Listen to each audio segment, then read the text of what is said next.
Primetime local news, serving the Lakeland and Midwest regions. All right, well, happy Friday, everybody, as it's the long weekend this week. Welcome to Primetime Local News, for those that are joining us on CITL, watching the past hour as well. I'm Connor Chan, filling in for Michaela Henschel. Brett Holden is filling in for Elise Darwish tonight. We do have a lot coming up on the show today, including our question of the day, which is, do you think that the Pro Convoy to Ottawa is going to make a difference, and do you think it'll work? And our poll was a lot of response on our poll there. We'll read some of the comments and talk about that during our question of the day segment, as well as our pet winner for the week, who will win the $50 gift card to the Lloydminster Pet Pad. But right now, let's toss it over to Brett Holden, who has a look at your news. Former Saskatchewan Premier Brad Wall is calling on agriculture to be prepared to face a similar battle like the energy sector. He's also concerned about rising Western alienation. Gerard Lampow has the second part of this conversation with the retired politician. I want you to think of Morgan herb as energy sector herb, oil sands herb. Wyatt, who's still relatively healthy, he's modern agriculture herb. Well, I'm grateful for this opportunity. This is a great event that's been growing, and so when Mike called and invited me to consider this, I was just grateful to be considered. So today I will be talking about agriculture. It's a bit of a modification on a speech I've given before in Saskatchewan.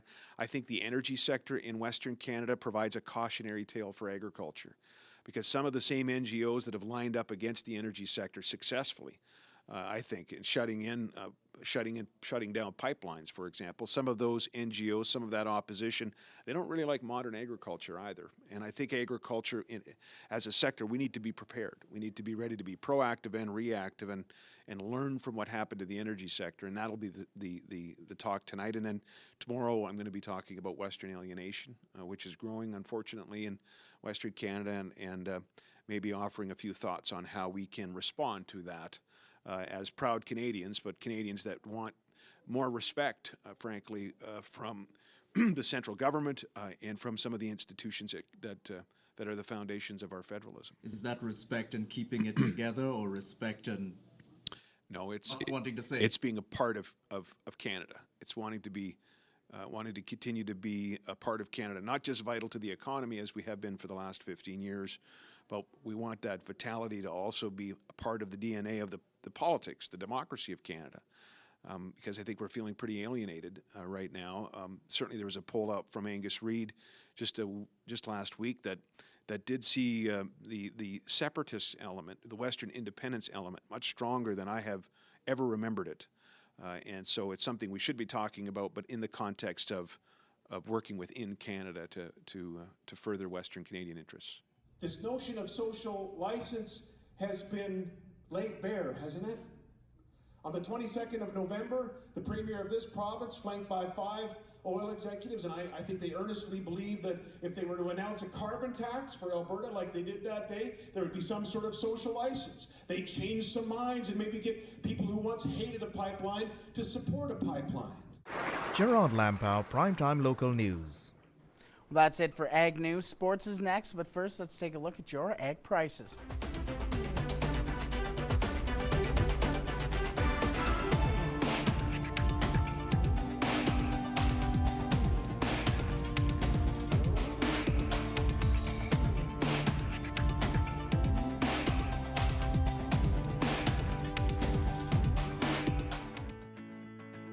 Every member of the City Centre Auto Body team has been through extensive training. We're constantly upgrading our team's education to reflect current collision repair technique. Unlike the Lakeland Wrestlers men's volleyball team, tonight's matchup with the Naydukes has next to no stakes for the women, barring a major upset against Kings. However, it's a significant moment for the program as they honor 3 fifth-year players for the first time. Outside hitters Annika Koos and Shelby Becker, as well as setter Ray Sigurdsson, will play their final regular season matches this weekend. Being assured of their spot in the standings should make it easier to say goodbye. The last couple of years, we've been lucky that we've been in a spot that, come that match, we haven't been fighting to get into the playoffs or been in a scenario where it was a must win, and that should allow us to rest some players, but also make sure that our fifth years are able to go out the way that they want to. Dyer says he's been focused on enjoying each moment of the current season, then think too much about life after the 3 all-conference members leave. Having 3 fifth years is not something that's ever happened, and 3 that are at the caliber that these 3 are at. Obviously, things are going to be way different when they're no longer a part of our roster, but that's the ebbs and flows of post-secondary program. You can catch tonight's action on ACAC TV. The presentation for the graduating players tomorrow will take place directly after the women's match. Heading to the hardwood now, the Lakeland basketball squads have an important showdown with the Ooks of their own, with the potential of major playoff movement on the line for both teams. The women can still finish anywhere from 1st to 5th, depending on the results against Nate and Augustana.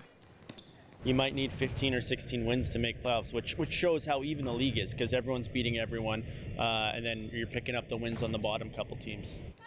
Improvements from several players this semester are encouraging for King, who believes the team's depth is key to success moving forward. We play deeper than most teams, right? A lot of teams have been 7 or 8 all year, and we've been 10. So that gives us a little chance to see if someone's going to catch fire for us. The men must win all 4 games to move up to 3rd place and will face good competition in that process. That prepares us for provincials, and each game has position implications. Augustana is currently in 2nd, but they could fall all the way to 4th, right? The team's rematch is in Edmonton tomorrow night at 6 p.m. on ACAC TV. The final home games are Feb 23rd. Well, it was a free agent football frenzy of epic proportions. While Mike Riley was signing with the Lions, Brock Sunderland was busy bringing in some impressive replacements, including Riley's one Trevor Harris, who met with Global's John Sexsmith. Trevor Harris has made a successful 7-year CFL career out of replacing future Hall of Famers. He replaced Ricky Ray in Toronto and Henry Burris in Ottawa. Now, the 32-year-old is replacing the hugely popular Mike Riley in Edmonton. I don't know anything other than replacing a legend, but my job is to come in and raise the bar and show that we've improved at that position, and I'm going to do everything in my power to do that. Eskimos general manager Brock Sunderland knows Harris well from their previous time together with the Red Blacks. I think it's about time that we shed the theory that Trevor's replacing people. He led a franchise to a Grey Cup, so for me, enough talk about who he's replacing. Eskimos head coach Jason Moss is also familiar with Harris and his work. Moss was once a quarterback's coach in Ottawa. I've seen him in every situation in his career, from up close to afar. He's handled it professionally, and to be a quarterback in this league, to me, you're smart, you're accurate, you're tough, and you're consistent. And I've seen all those attributes with Trevor. Harris is a 70% career passer, emphasis on passer. He has tossed for more than 18,000 yards and 100 touchdowns. And he'll be a pivotal part of an Eskimos team that will look vastly different than last year's squad when the regular season kicks off in June. It sends a message that we want to win now, and we want to bring a Grey Cup back to this city immediately. And that's something I want to be a part of, because that's where I'm at in my career. The green and gold are out of the exhibition gate against Ed Hervey, Riley, and the BC Lions. The focus isn't winning free agency, it's trying to put a team together to win a Grey Cup, and that's what we're trying to do. And as far as the rivalry, we're highly competitive with everybody. So I'll say this is not going to be Trevor versus Mike. This is not me versus Ed. This is the Eskimos versus the BC Lions. It's also the Eskimos versus the rest of the league. To become great teammates, a great team together, something the city can be proud of on the field each and every day that we're here is what we're looking forward to doing. John Sexsmith, Global Sports. All right, as we take a look at our weather photos submitted for today, this was submitted by Judy, and that is a moose that's on the loose out in the fields. Very gorgeous shot out there, so thank you very much, Judy, for sending that in. If you have any photos you would like to showcase here, weather shots rather, showcasing our beautiful city in the weather, send them to tvnews@newcap.ca. We'll be happy to show them. As we take a look at some current temperatures right now, -20 here in the border city, -19 in Vermilion, -21 out in Maidstone, -23 in North Battleford as well, -20s across the board in Meadow Lake and St. Walburg. Take a look further out west, -21 in Edmonton, Edmonton, -20 out in Vegreville, and -19 in Vermilion, and -17 in Bonnyville, Cold Lake, and Pierceland. As we take a look at some other temperatures, -18 in Fort McMurray, -16 out in High Level, as well as in Peace River, -18 in Grand Prairie, -14 out in Slave Lake, -21 in La Loche, -21 in Buffalo Narrows, -19 out in Flin Flon. As we head down south,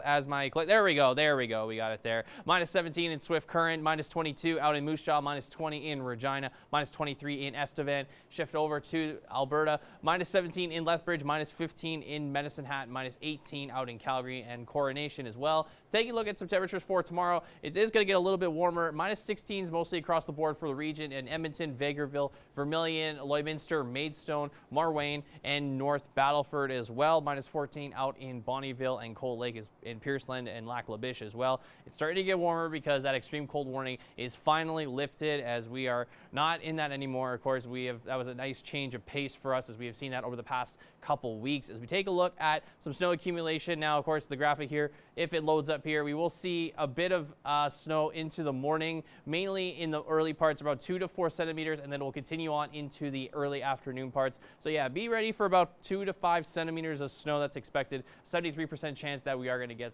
some flurry activity there. Take a look at the next 7 days for you. -18 on Sunday with the high, and the -22 with the low. -20 on Family Day, with cold temperatures though, and -28 being the low there. -11 on Tuesday, and it's finally starting to warm up and get a little bit warmer here in the border city with some clouds and a little bit of sunshine. -8 on Wednesday. I didn't think I'd hear those words coming out of my mouth throughout this cold snap that we've been enduring. -16 on Thursday and Friday, with the low of -23 on Thursday and a low of -24 on the Friday. We'll have more primetime local news coming up after the break.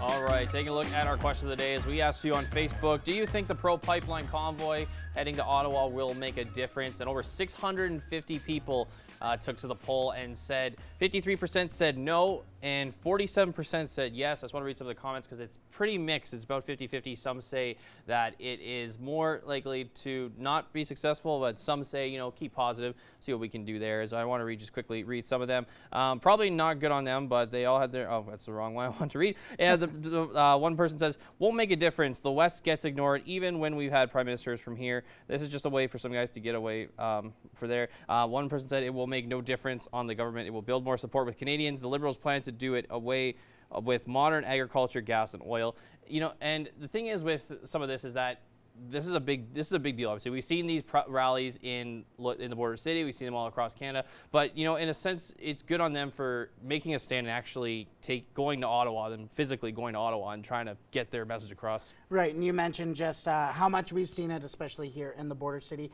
and in our region as well. So possibly being able to bring it to Parliament Hill, especially, could really open some ears for the right people, or to the right people. When you said open your ears, especially when they're honking their horns loud, especially they're having their meetings, yeah, that definitely will open up some ears there for sure. Hopefully all goes well for them. As we take a look at our pets of the day, it's that time of the show right now. Take a look at, this is Marley. Oh. Very, very adorable. Submitted there by Melissa. Up next, we have Cheeto. Submitted there by Vincent. Very, very cute indeed. Next, we have Spook.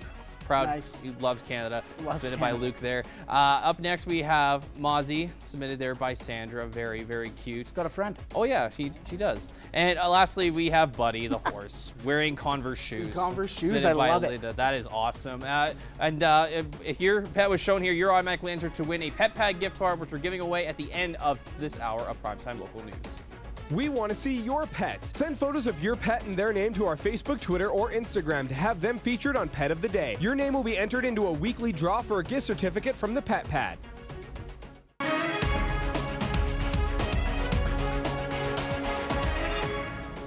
And welcome back to Primetime Local News. Once again, joined in studio by the trio of fifth years from the Lakeland Rustlers women's volleyball team, Ray Sigurdson, Annika Koos, Shelby Becker, about to play their final regular season matches this weekend at the Lakeland College Gymnasium, first obviously in Edmonton. Now, we talked in the last hour just briefly about how you guys got started here, and you really took a couple of years to build as a team on the court and off the court. In Grand Prairie, the final weekend of your championship season in 2017, what was it about that weekend that everything clicked as a trio for you guys and as a team? Don't everyone say speak up at once. I mean, I think that a lot of the stuff with culture and playing as a team, like, it doesn't happen overnight, and that was kind of the focus going into that year, was sort of figuring out our identity and like kind of figuring out the type of team that we wanted to be and how we were going to win. I don't want to say we had issues that year, but we definitely had some like team things that kind of they're smiling, so team things that tested us, and I think in the end it really brought us closer together. So that's in some interpersonal dynamic of the team. Did that take kind of hashing out? If you say there wasn't issues, but did that take hashing out people's point of view and maybe being able to swallow some pride individually, things like that? I guess, Shelby, you're looking at me, so I'm going to throw it to you specifically. Yeah, we had some issues with our team, and like in that year, that was kind of our first year where we had to take like big leadership roles, and so I think we were struggling with that, trying to work through that, and then we had younger players, and we had Chelsea Steinley that year too, so she was kind of the old one that telling us like maybe we need to work through this because I think that'll help and it'll show up on the court too. So yeah, we did have to deal with those issues, and then after that it was like amazing. Obviously we won, so yeah. Yeah, quite the magical run, obviously winning at home for the conference championship and then beating a previously unbeaten team in the semifinals on the way to a national championship out in BC. Now, you then had another great season last year, though it didn't have quite as good an ending as you were hoping for. Still medaled, obviously, at the national championship. What's been the most fun part of the last 2 and now 3 seasons? Being able to play together and be friends and have so much chemistry when you get into a match. Well, I think for me, being a setter, the best part about it is being able to have confidence in my hitters. Especially having 2 fifth-years on the left side. You know, like kind of when we're in trouble, I've always been able to bail out to them. But even now that our team's getting older and people have stuck around, I can have confidence in all of my hitters no matter what. So it's kind of like more of a relaxed feeling on the court as opposed to like a panicky feeling.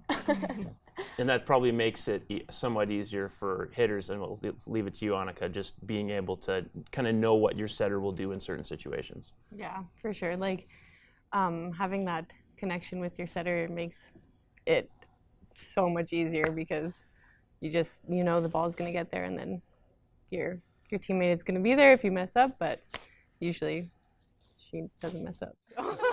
That's a good thing to have in your starting setter for sure. Now we just have a little bit of time left, but really quickly, you're playing in your final games this Saturday. Obviously, family are going to be there. As we run out of time here, if we'll go maybe from the end, Shelby, through Ray. What if you have just a few seconds to say, like, what's the thing you've thought about heading into this match that's kind of dominated? Like, what's your thought that kind of sums things up for you? Well, I think I'm going to be very emotional that week, but I'm really excited to just have fun and play with the girls at home one last time because it's my favorite place to play. So yeah, I just really want to enjoy it. Yeah, just playing with the team and enjoying that last game because we're not going to be able to play there again in that type of situation. So yeah, I don't know. I haven't really thought about it a lot this season. It's pretty crazy to think that it's actually happening, but yeah, biggest thing is just going out there and I get to enjoy it with these two and the rest of our team. So. And I'm sure all the fans will enjoy seeing you one last time. And then, of course, next week, there's a chance to watch them in action at the ACC Conference Championship in Calgary, where they will certainly be one of the contenders to go back to the national championship again. Thanks for coming in, ladies. And thank you, folks. We'll have more on Primetime Local News.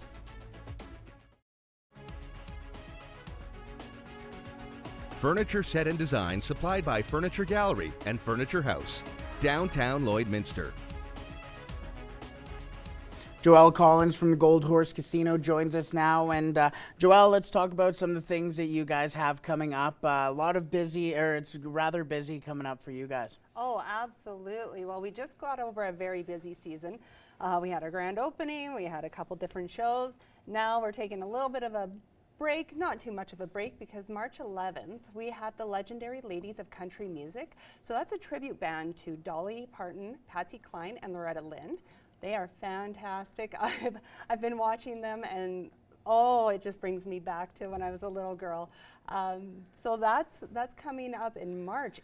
April, all the ladies are excited about this. I know, because we are completely sold out. Oh my goodness. But we have the Thunder from Down Under. So we have the Australia's greatest dancers, and they're coming straight from Las Vegas, coming straight to Lloyd.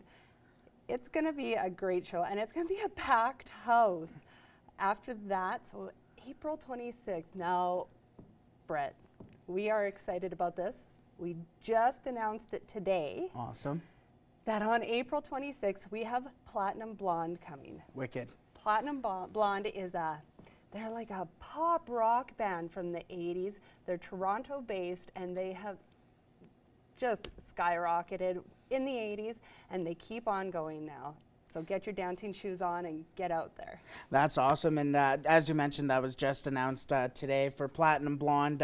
Let's talk about a little now, just moving forward, just all the exciting things you guys have going on. But let's talk about getting those together. Oh, yeah, for sure. So we also have at the casino, we can talk more on entertainment, but we have our great big promotions.